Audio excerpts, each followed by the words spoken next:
오늘 하나님 말씀입니다. 레위기 3장입니다. 3장 1절부터 17절 말씀까지, 그리고 7장 11절부터 21절까지 말씀인데, 이 시간은 3장 말씀만 읽겠습니다. 3장 1절부터 17절까지입니다. 우리 함께 말씀을 봉독합니다. 사람이 만일 화목제의 제물을 예물로 드리되 소로 드리려면 수컷이나 암컷이나 흠없는 것으로 여호와 앞에 드릴지니 그 예물의 머리에 안수하고 회막문에서 잡을 것이요 아론의 자손 제사장들은 그 피를 제단 사방에 뿌릴 것이며 그는 또 그 화목제의 제물 중에서 여호와께 화제를 드릴지니 곧 내장에 덮인 기름과 내장에 붙은 모든 기름과 두 콩팥과 그 위에 기름 곧 허리 쪽에 있는 것과 간에 덮인 거풀을 콩팥과 함께 떼어낼 것이요 아론의 자손은 그것을 제단 위에 불 위에 있는 나무 위에 번제물 위에서 살을 찌니 이는 화제라 여호와께 향기로운 냄새니라. 만일 여호와께 예물로 드리는 화목제의 제물이 양이면 수컷이나 암컷이나 흠없는 것으로 드릴지며 만일 그의 예물로 드리는 것이 어린 양이면 그것을 여호와 앞으로 끌어다가 그 예물의 머리에 안수하고 회막 앞에서 잡을 것이요 아론의 자손은 그 피를 제단 사방에 뿌릴 것이며 그는 그 화목제의 제물 중에서 여호와께 화제를 드릴지니 그 기름 곧 미골에서 뺀 기름진 꼬리와 내장에 덮인 기름과 내장에 붙은 모든 기름과 두 콩팥과 그 위에 기름 곧 허리 쪽에 있는 것과 간에 덮인 거풀을 콩팥과 함께 떼어낼 것이요 제사장은 그것을 제단 위에서 불사를 찌니 이는 화제로 여호와께 드리는 음식이니라. 만일 그의 예물이 염소면 그것을 여호와 앞으로 끌어다가 그것의 머리에 안수하고 회막 앞에서 잡을 것이요 아론의 자손은 그 피를 제단 사방에 뿌릴 것이며 그는 그 중에서 예물을 가져다가 여호와께 화제를 드릴지니 곧 내장에 덮인 기름과 내장에 붙은 모든 기름과 두 콩팥과 그 위에 기름 곧 허리 쪽에 있는 것과 간에 덮인 거풀을 콩팥과 함께 떼어낼 것이요 제사장은 그것을 제단 위에서 불사를 찌니 이는 화제로 드리는 음식이요 향기로운 냄새라. 모든 기름은 여호와의 것이니라. 너희는 기름과 피를 먹지 말라. 이는 너희의 모든 처소에서 너희 대대로 지킬 영원한 규례니라. 아멘. 네, 오늘은 세 번째 제사입니다. 화목제에 대한 말씀입니다. 7장에 있는 말씀도 여러분들이 오늘 중에 한번 다시 읽어보시고 함께 참고하시면 좋겠습니다. 번제, 소제, 화목제, 그 다음에 속죄제, 속건제 이렇게 순서로 나와 있습니다. 그런데 소제 다음에 화목제가 나와서 번제, 소제, 화목제 이렇게 이제 구분을 하고 그 다음에 속죄제와 속건제로 구분을 할 수 있는데 그 구분은 뭐냐 하면 번제와 소제와 화목제가 예배자가 자원해서 드리는 예배 제사입니다. 그러니까 이건 의무사항이 아니고 본인이 그럴 마음이 생길 때 드리는 제사라는 거예요. 속죄제와 속건제는 그런 상황이 생기면 반드시 드려야 되는 거예요. 그런 상황이라는 게 뭐냐 하면 죄를 짓게 되면 그러면 그 죄의 문제를 해결해야 되기 때문에 반드시 이 제사를 드려야만 되는 그런 제사라는 겁니다. 그 다음에 속죄제와 속건제는 이 앞에 세 제사와는 다르게 드리는 구체적 상황이 소개돼요. 그러니까 어떤 경우라고 하는 것들이 매우 구체적으로 소개가 되죠.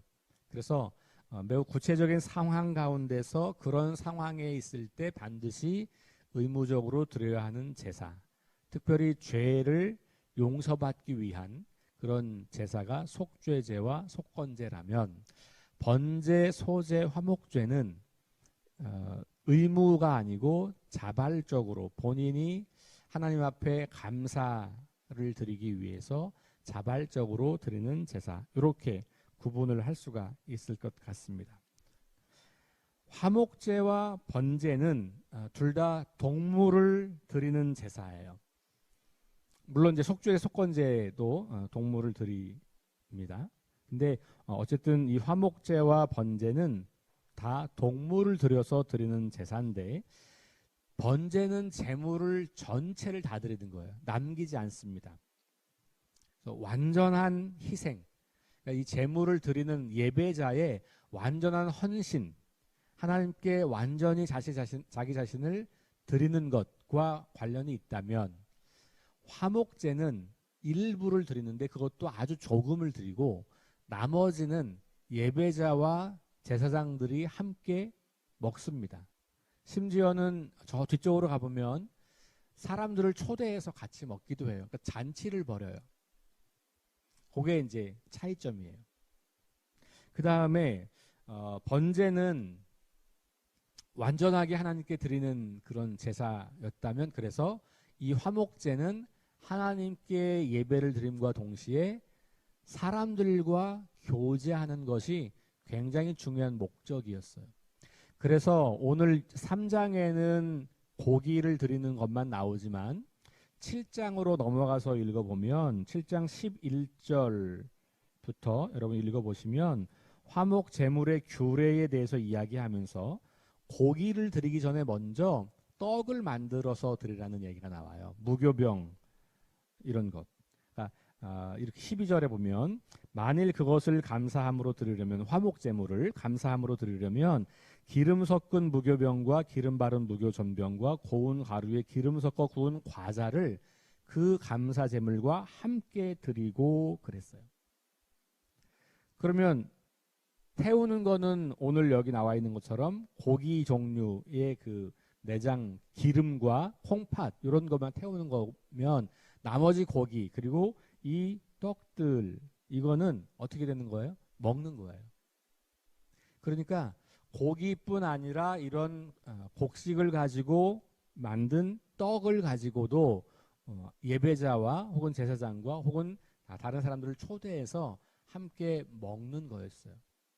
그래서 화목이라는 말 자체가 서로 화목한다 이런 말이잖아요. 하나님과 화목하는 것만이 아니라 사람들과 화목하는 것이 아주 중요한, 그러니까 우리식으로 말하면 잔치를, 예를 들면 뭐 돌잔치 이런 거 하는 겁니다.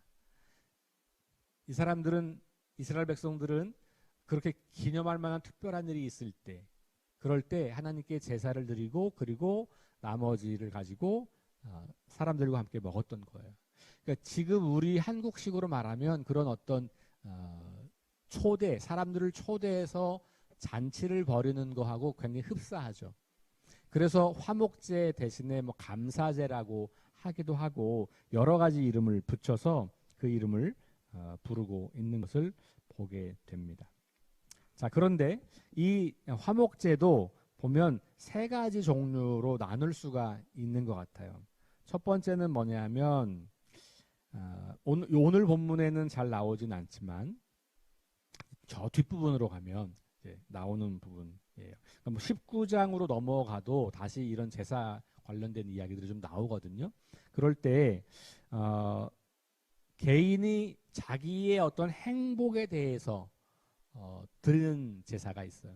그러니까 내 어떤 행복 이런 거에 대해서.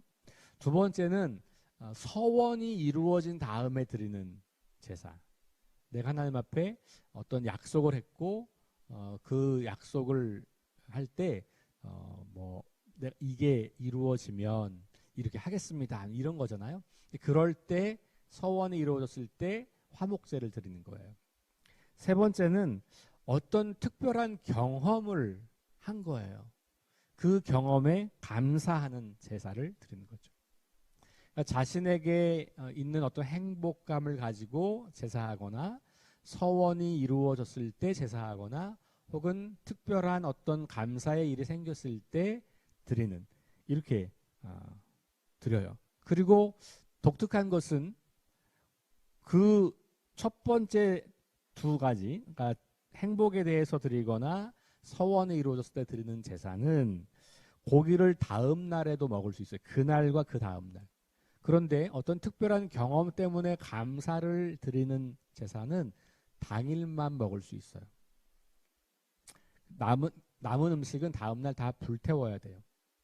왜 그런지는 잘 모르겠어요. 그런데 아마도 일반적인 화목제물을 이튿날까지 먹을 수 있다라고 하지만 이 감사제는 좀 특별한 경우였던 것 같아요. 근데 그 이유가 성경에는 어디에도 나오지 않기 때문에 우리가 그 이유를 알진 못하지만 어쨌든 당일날 다 먹거나 그 다음날까지 먹거나 그래서 그 다음날이 지나고 나면 어떻게 해야 돼요? 다 태워서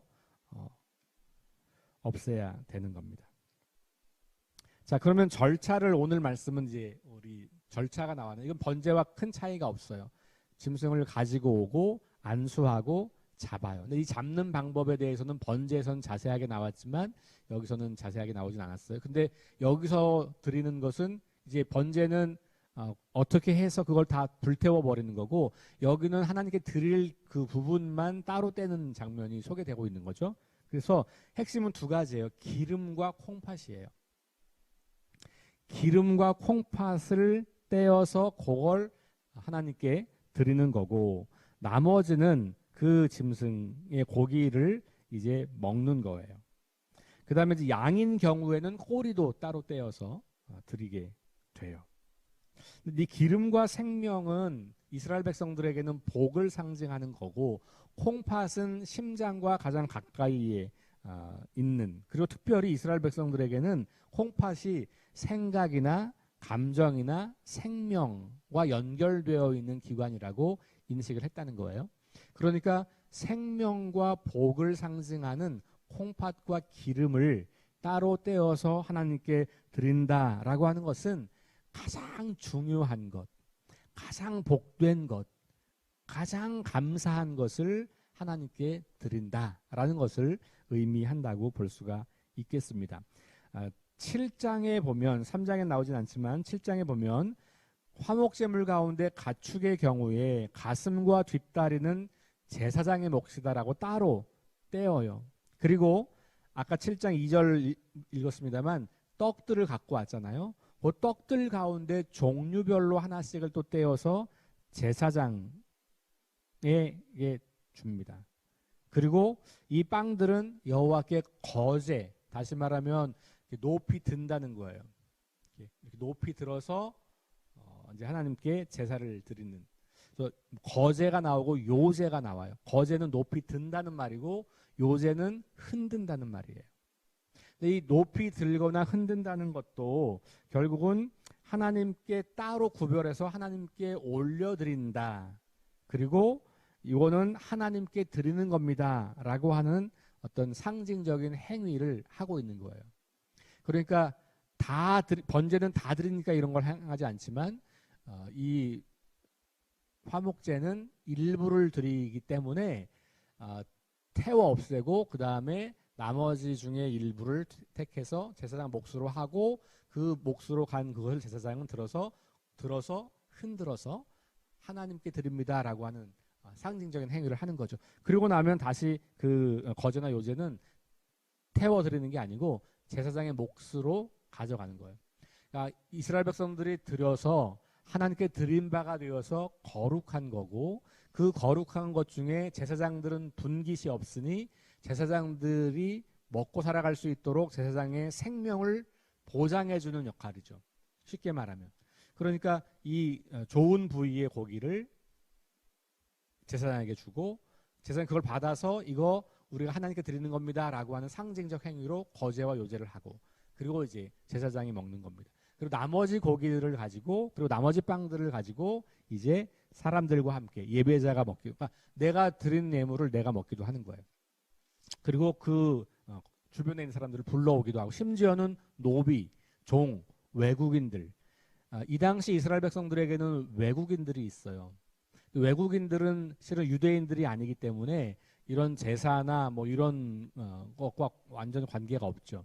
하나님을 믿는 사람들이 아니었기 때문에. 그럼에도 불구하고 그들을 초대합니다. 그들과 함께 음식을 먹는 그런 이제 일들이 있죠. 그래서 뭐 평안제다, 친교제다, 혹은 뭐 인사의 예물이다 등등 이런 이름으로 불리게 됩니다. 자, 가장 큰 특징은 뭐라고요? 예배자가 함께 음식을 먹는다는 거예요. 그 다음에 기름과 피는 먹지 않도록 명령이 되어 있고, 피는 제단 사방에 뿌리죠. 여기 피를 제단에 뿌린다고 하는 것은 어떤 의미가 있냐면, 뭐 여러 제사가 공통적으로 그렇게 나오는데요. 일반적으로 사람들이 하나님 앞에 나올 때 사람이 부정하기 때문에 이 성소가 부정해진다고 생각하는 거예요. 그러니까 이스라엘 백성들에게는 정부정이 분명하고, 나중에 우리 또 레위기 공부하겠지만 정부정이 분명하고, 부정한 것이 정한 것을 가까이 하게 되면 이 정한 것이 부정하게 된다고 본 거예요. 그래서 이 제사의 가장 기본적인 목적은 부정한 인간이 정하신 하나님께 나올 때에 나를 정결하게 하는 것도 중요하지만, 부정한 내가 와서 이 성소가 더럽혀졌기 때문에 이 성소를 거룩하게 하는 것도 필요한 거예요. 그러다 보니까 생명을 상징하는 피로 이 성소를 거룩하게 하는 거예요. 그래서 피를 뿌리는 행위는 성소가 더럽혀진 성소가 구별되게 깨끗하게 되는 것을 의도하는 것이죠. 그렇게 볼 수가 있겠어요. 자, 그래서 기름은 풍요로움, 복 이런 거 상징하는 거고, 이거 하나님으로부터 온 거고, 그 다음에 피, 생명 자체고, 그러니 이것들은 먹지 않고 하나님께 드리거나 성소를 성결하게 하거나 이렇게 쓰여지는 거고요. 사람이 먹을진 않는 겁니다. 자, 그러면 화목제가 사람과 함께 음식을 먹는다고 하는 것은 나눔과 기쁨으로 서로 화목을 누린다고 하는 것이에요. 제가 어제 이제 소제 말씀드릴 때, 소제를 드릴 때 이제 곡식을 가루로 드릴 때는 그 위에 뭘 바르라? 유향을 바르라. 근데 그 유향은 되게 비싼 거였다 그랬잖아요. 그래서 일반적으로 가난한 사람들이 유향을 덧붙여서 소제를 드리지는 못했을 것이다. 그래서 대부분의 가난한 사람들은 익혀서 들었을 거다. 익힐 때는 유향을 바르지 않았다. 그렇게 말했잖아요. 근데 이 유향을 바르는 것은 하나님께 완전히 드릴 때 바르는 거고, 이렇게 사람과 함께 기쁨을 나누고 이럴 때는 이걸 하지 이제 않는다. 이렇게 이제 말씀을 드렸어요. 그래서 여기 보면 이 화목제 같은 경우는 그런 이제 언급이 없어요. 그래서 이 제사는 초점이 어디 있냐? 나눔과 기쁨. 하나님을 예배하는 것도 물론 초점이죠. 당연히 제사니까. 그럼에도 불구하고 다른 제사가 갖고 있지 않은 가장 큰 특징은 기쁨과 이 감사로 나눔을 실천하는 것과 관련이 있다라고 하는 거예요. 공동체 안에서 서로 음식을 먹고 나누고 기뻐하는 것. 하나님과의 관계가 이웃과의 관계로 확장되는 것. 오늘 우리식으로 말하면 예배 후에 함께 식사하는 것. 전 이게 화목제의 가장 큰 특징을 우리 교회가 지금도 활용하고 있는 거라고 생각해요. 그러니까 예배 후에 음식을 같이 먹는 것은 굉장히 중요해요. 지금 우리 이제 상황이 뭐 우리 교회는 다시 시작을 했습니다만 여전히 공동 식사 안 하는 교회가 많이 있거든요. 근데 이 식사하는 것이 굉장히 많은 어려움이 있어요, 우리에게. 여러 가지로. 그럼에도 불구하고 사실 예배와 친교는 엄밀히 말하면 떼일 수가 없는 거예요. 왜냐하면 하나님을 사랑하고 하나님과의 관계는 그것으로 종결이 아니라 반드시 그것은 공동체 안에서 혹은 세상 속에서 이웃과의 관계로 확장되어야 하기 때문에 그래요. 그래서 예배만 드리고 곧장 집으로 가는 것보다는 예배를 드리고 함께 음식을 먹을 수 있다면 훨씬 좋은 예배가 되는 거예요. 물론 전교인이 다 식사하지 않고 그냥 소그룹끼리 모여서 식사하는 것도 좋아요. 왜냐하면 어차피 우리가 같은 공간에서 다 먹어도 다 얘기 나누는 건 아니니까, 교제가 되는 건 아니니까, 어쨌든 저는 그래서 그런 의미에서 오늘날 우리 교회가 예배와 함께 음식을 나누어 먹는 것은 아주 좋은 그런 것이라고 생각을 하고, 화목제의 그 기능이 여전히 남아있는 것이다라고 볼 수가 있겠습니다. 자, 음식을 비축하지 못하게 규정하고 있잖아요. 당일날 혹은 다음날까지만 먹을 수 있도록 한 것, 이것은 그 음식을 남기지 말고 풍족하게 나누라 라고 하는 첫 번째 의미가 있고, 두 번째는 그 남겨진 음식으로 부당한 이득을 취하는 일이 없도록 사전에 막는 거예요. 음식이 많이 남으면 보통 사람들은 이제 그걸 가지고 이제 다른 목적으로 사용하게 될 가능성이 있는 거죠. 그러다 아마도 그런 일이 있었는지는 잘 모르겠어요. 그런데 그럴 수 있는 가능성이 있는 거예요. 그래서 그걸 부당하게 사용하지 못하도록 그렇게 하는 거죠. 그러니까 그 안에, 공동체 안에서 풍족하게 나눔을 이루어 가도록 하는 규정으로 볼 수가 있겠습니다. 자, 노비, 가난한 사람들과 함께 했다라고 하는 것을 보게 되면 이 화목제가 공동체 안에서만이 아니라 그 공동체 바깥에 있는 이웃들을 향해서도 얼마든지 나눔을 실천하는 것과 연결될 수 있다라고 하는 것을 우리가 함께 보게 됩니다. 자, 그러면 예수님과 좀 연결을 시켜보면 번제는 예수 그리스도의 전적인 헌신과 순종, 그러니까 우리가 완전하게 순종하는 것과 연결되는 거죠. 그러니까 번제를, 이 제사를 예수님과 연결시키면 예수님이 어린 양이 되어서 희생양이 되어서 우리를 죽으셨다라고 하는 것이, 번제라고 하는 것은 그리스도의 완전한 헌신과 순종 때문에 우리가 번제를 드린다고 할 때에는 우리도 그 예수님을 본받아서 완전한 순종을 주님께 드린다, 이런 의미가 있다면, 화목제는 이웃을 위한 죽음, 예수님께서 죽으신 것은 온 세상 사람들을 구원하기 위한 죽음이잖아요. 그러니까 자신의 생명을 버려서 세상 사람들의 생명을 살리는, 이웃을 위한, 이웃에 대한 사랑을 의미하는 거죠. 그러니까 예수 그리스도의 죽음 자체가 나를 구원한 것이기도 하지만 온 세상 사람들을 사랑하는 그 사랑의 표현이 되는 것이죠. 그러니까 예수 그리스도의 십자가 죽음이 하나님과 우리 사이를 화목하게 한 것만이 아니라 우리 사이의 관계도 화목하게 하고, 우리가 그것을 믿음으로 받아들일 때 온 세상 사람들과 화목하게 할 수 있는, 그래서 바울은 그리스도께서 하나님과 우리 사이에 평화가 되셨다라고 말을 하면서 너희가 그 평화의 사도가 되었다, 이렇게 이야기를 하죠. 피스메이커, 영어로는 그렇게 말을 해요. 내가 예수를 믿는 믿음으로 하나님과 나 사이가 화목되었고, 그렇으니 당연히 너희들 안에서 그렇게 화목함을 이루는 삶을 살아라. 이게 바울이 이야기하는 예수님의 십자가의 희생의 죽음을 의미하는 거죠. 그러니까 다른 사람을 위해서 사랑의 헌신을 본으로 보여주신 것, 우리가 그 본을 따라서 다른 사람들을 그렇게 사랑하는 것. 주님께서 자신을 향기로운 제물로 드리신 것처럼 우리도 이 세상에서 우리 자신을 향기로운 제물로 드려서 사람들을 살리는, 그래서 정말로 이웃을 사랑하게 되는 그런 삶을 우리가 이 화목제를 통해서 생각해 보게 되는 겁니다. 오늘 저와 여러분들이 이제 화목제를 생각하시면서, 특별히 제가 지금 여러분들 지난 주일날 말씀드리면서 하루에 5가지씩 감사의 제목을 생각해보자, 적어보자 말씀드렸잖아요. 그 감사의 제목을 생각하는 것이 아마도 화목제와 가장 가까운 거일 것 같아요.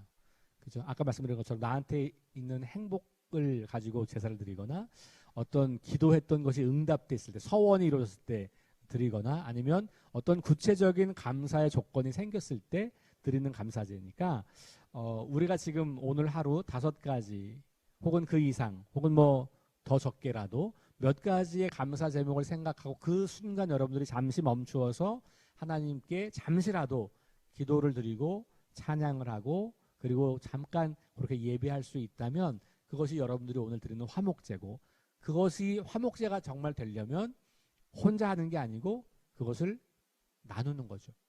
누군가와 나누는 거예요. 그래서 뭐 커피를 한 잔 나눈다든지, 그래서 함께 나누면서 내가 오늘 생각해보니까 하나님께서 나한테 이렇게 감사한 것들을 생각나게 하셔서 이 감사한 것을 당신과 나누고 싶어서 커피를 한 잔 사고 싶었다. 예를 들면 이렇게 우리가 할 수 있겠죠. 저는 그것이 오늘 우리 일상에서 화목제를 실천하는 아주 좋은 방법일 수 있겠다.